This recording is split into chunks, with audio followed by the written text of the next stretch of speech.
काय आम्हाला काय गठळ दिलेलं नाही तिने. हां त्यांची जोडवेळी जी आहे ती चांगल्या मार्गाने झाली आहे. प्रत्येक सर्वसामान्य माणसांसोबत त्यांची नाव जोडत. त्या आबाजीसारखं त्यांचं नेटवर्क नाही, खालपर्यंत नाही. दुसऱ्या जिल्हा परिषद मतदारसंघात गेला, कुठल्याही गेला, तालुक्यात गेला, जिल्ह्यात गेला तर एक त्यांचं नाव आहे. अगदी प्रत्येक गावात मी तुम्हाला 70 ते 80% त्यांचं आता जे मतदानचा कल आहे असा तरी आम्हाला दिसतो.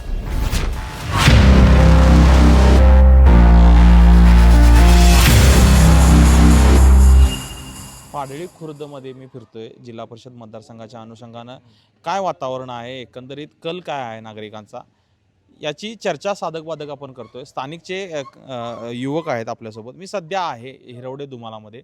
काय सांगाल, एकंदरीत जिल्हा परिषदेची निवडणूक लागली आहे, वातावरण तापायला लागले, काही दिवसांवर मतदान आहे, उमेदवार इथं कोण आहेत किंवा सक्रिय आहेत का, कामाच्या संदर्भानं बोलायचं झालं तर कोण अग्रेसर? आज आपण विचार केला तर पारडी खुर्द जिल्हा परिषद मतदारसंघ हा नव्यानं स्थापन झालेला मतदारसंघ आहे. आज त्या मतदारसंघामध्ये उमेदवार शिवसेना सिंधीगडाचे सचिन पाटील भैया उमेदवार आहेत. ते अगदी सक्रिय आहेत, निश्चितपणानं कामात सक्रिय आहेत ते? आहेत निश्चितपणानं सक्रिय आहेत. हां. आज त्यांनी शिरोल दुमाला गावचं सदस्यपद, उपसरपंच तसेच लोकनेते सरपंच पद भोगले. त्याचबरोबर त्यांनी रयत संघाचं चेअरमन पदाची जबाबदारी अतिशय चांगल्या पद्धतीने पार पाडली आहे. त्यामुळं तसेच त्यांच्या पाठीशी आबाजींचा वारसा आहे, आबाजींची ताकद आहे. हां. आबाजींची जर आमच्या मतदारसंघाचा विचार केला, पारडी खुर्द मतदारसंघाचा विचार केला तर आबाजींची नाळ ही प्रत्येक दूध संस्थेची जोडलेली आहे. प्रत्येक म्हणजे सहकाराच्या माध्यमातून. सहकाराच्या माध्यमातून जोडलेली आहे. प्रत्येक सर्वसामान्य माणसांसोबत त्यांची नाव जोडले, प्रत्येकाशी त्यांचा संबंध आहे आणि हां. त्यांचे सहकारातलं त्यांचा गाडा अभ्यास आहे आबाजींना. बरोबर. त्यांची ताकद ही सचिन भाईंना उपयोग पडणार आहे. तसेच म्हणजे आजपर्यंत जे सहकारामध्ये त्यांनी जे काम केले तसंच आता ह्या संदर्भानं सुद्धा करू शकतील असं वाटतं? निश्चितपणे त्यांचा जो 40 वर्षाचा आबाजींना अनुभव आहे सहकारातला, हम्म. त्याचा फायदा निश्चितपणानं आमच्या पारडी खुर्द जिल्हा परिषद मतदारसंघाला निश्चितपणानं होणार आहे. त्याचबरोबर आता तसा विचार केला तर करवीरचे विद्यमान आमदार चंद्रदीप नरके साहेब आहेत. आज नरके साहेबांच्यामुळे सुद्धा येणाऱ्या काळामध्ये विकास निधीचा प्रश्न सुटू शकतो. त्याच जिल्हा परिषद मतदारसंघामध्ये सचिन पाटलांच्या पाठीशी आबाजींची पण ताकद आहे. त्याचबरोबर विद्यमान आमदार चंद्रदीप नरके साहेबांची ताकद राहणार आहे. त्यामुळं सचिन पाटलांना बरीच विकास कामाच्या बाबतीत गती लागेल, 100% गती लागणार आहे. त्यामुळं पारडी खुर्द मतदारसंघ जो नव्यानं स्थापन झाला आहे त्यामध्ये कोणती अडचण, विकास कामाच्या बाबतीत कोणती अडचण येणार नाही. विकासाच्या दृष्टिकोनातून अतिशय चांगला उमेदवार जर आपण म्हणला तर सचिन पाटील भैया राहणार.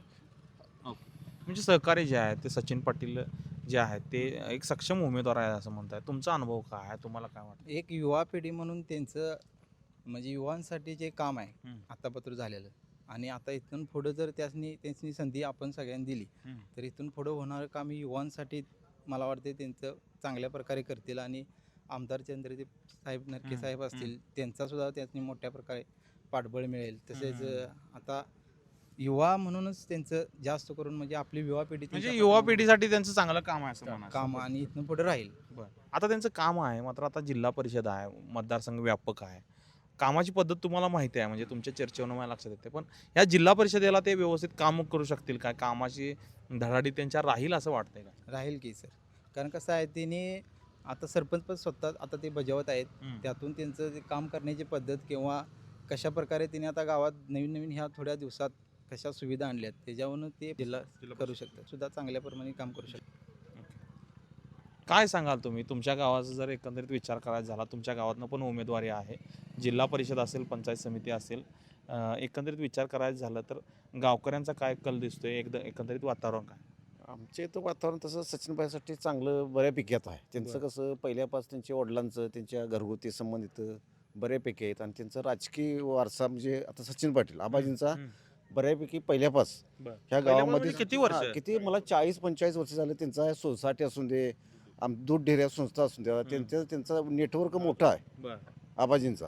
आणि त्यांचा आता मुलग्याचं बी आता त्यांचं जे आबाजीमुळं तिने बी कामाची जी त्यांची ही आहे करण्याची पद्धत एक आबाजीसारखी त्यांची ही पद्धत आहे मुलग्यांची बी. म्हणजे सचिन पाटलांची पण आबाजींसारखीच कामाची आणि पद्धत. कोण मयत होऊन दे, कोण एखादा लग्नाचा कार्यक्रम असून दे, त्यांचं कुटुंब हे प्रत्येक ठिकाणी हजर असते. म्हणजे कुठलेही घरगुती कार्यक्रम असून दे, असं असल्यामुळे त्यांचं हे नेटवर्क म्हणजे घरगुती म्हणजे प्रत्येक घरात त्यांचा संबंध आहे.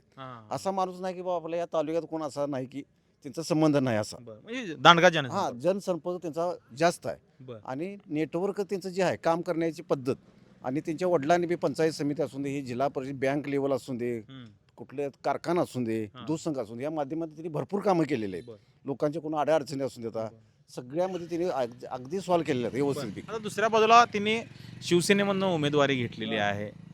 एकंदरीत चंद्रदीप नरके इथले आमदार आहेत. तर ह्याकडे कसं बघता तुम्ही? ते असं आहे बघा, लक्षात घ्या कसं ते आता त्यांनी त्या राजकीय दृष्टीने त्यांनी जे निर्णय घेतला आहे तो अतिशय निर्णय चांगला त्यांनी घेतलेला आहे. विकासाच्या दृष्टिकोन आता स्थानिक आमदार आहेत, पण आता निधीच्या बाबतीत याच्यात काय अडचण कुठली येणार नाही. त्यांना आधी त्यांचं कामाचं नेटवर्क आहेच, परत त्यांचं जर पाठबळ मिळालं नरके साहेबांचं आमदारांचं तर एक विकास एक भागात चांगला म्हणजे जोडगोळी ही गतीने जाईल असं वाटतं. 100% त्यांची जोडगोळी जी आहे ती चांगल्या मार्गाने झाली. नरके साहेब आधी काय आबाजी आधी की त्यांची जी फील्ड आहे ही चांगली फील्ड आहे त्यांची ह्या भागात आपल्या. ती फील्डमुळे त्यांचं कार्य हे अगदी व्यवस्थित होणार आपल्या भागात आणि ते अगदी प्रत्येक गावात मी तुम्हाला 70 ते 80% पर्यंत त्यांचं आता जे मतदानचा कल आहे असा तरी आम्हाला दिसतोय. एकदम सेफ आहे सेफ असं वाटतंय 100%. दुसऱ्या बाजूला डॉक्टर केन आहेत किंवा राजू सूर्यवंशी आहे. सूर्यवंशी आहे, सूर्यवंशीचं बी नेटवर्क थोडं असं, पण केनचं एवढं केन साहेबांचं काय एवढं पहिल्यापासून नेटवर्क नाही. ते एक धंदेवाले म्हणजे उद्योगपती आहेत.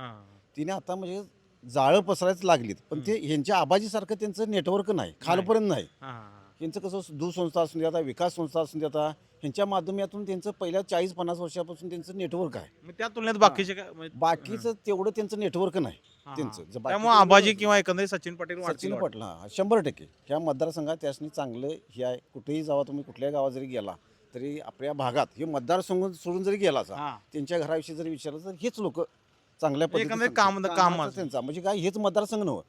दुसऱ्या जिल्हा परिषद मतदारसंघात गेला, कुठल्याही गेला, तालुक्यात गेला, जिल्ह्यात गेला तर एक त्यांचं नाव आहे आणि काम करण्याची त्यांची पद्धती की वेगळी आहे. त्यामध्ये निवडून येतील 100% म्हणजे यायलाच पाहिजे, यायला पाहिजे असं आमचं मत आहे. लक्षात येईल यालाच पाहिजे असं आमचं मत आहे. जाऊया पुढं, आणखी काही स्थानिक नागरिकांशी बोलूया, त्यांना काय वाटते जाणून घेऊया. सायंकाळची वेळ आहे, पाराव माणसं बसलेली आहेत, जाणून घेऊया त्यांच्याकडनं. एका बाजूला निवडणूक आहे, दुसऱ्या बाजूला शेतीची पण कामं सुरू आहेत.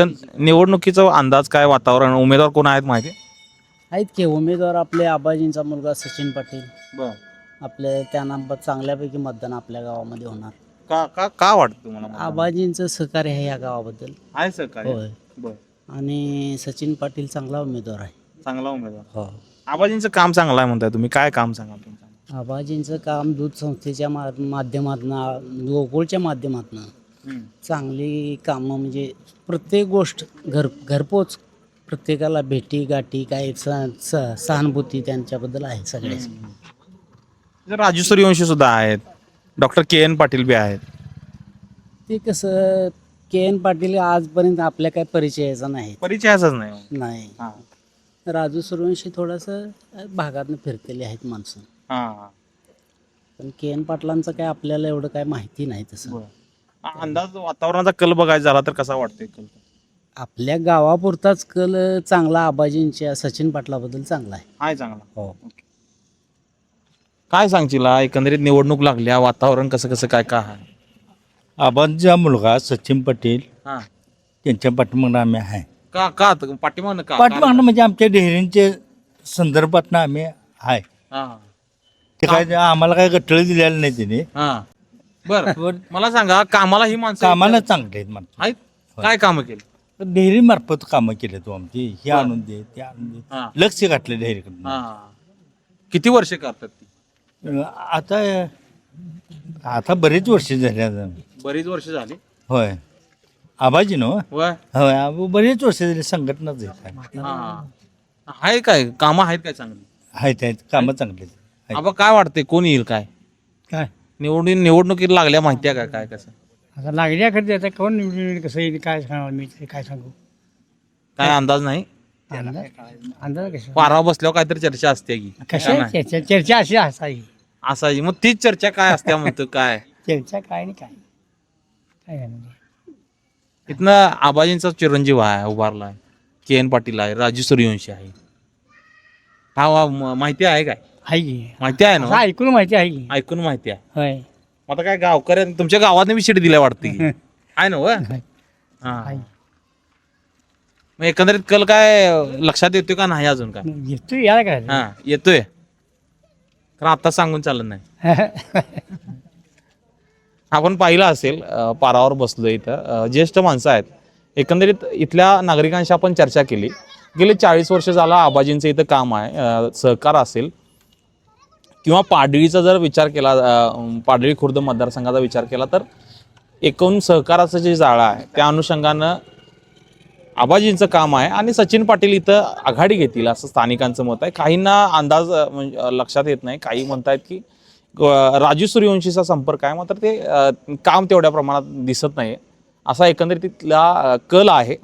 मी इथंच थांबतो. भेटूया एका नव्या विषयासह नव्या ठिकाणी. धन्यवाद. अशाच नवनवीन अपडेट्ससाठी डिजिटल कोल्हापूर चॅनेलला सबस्क्राईब करायला विसरू नका.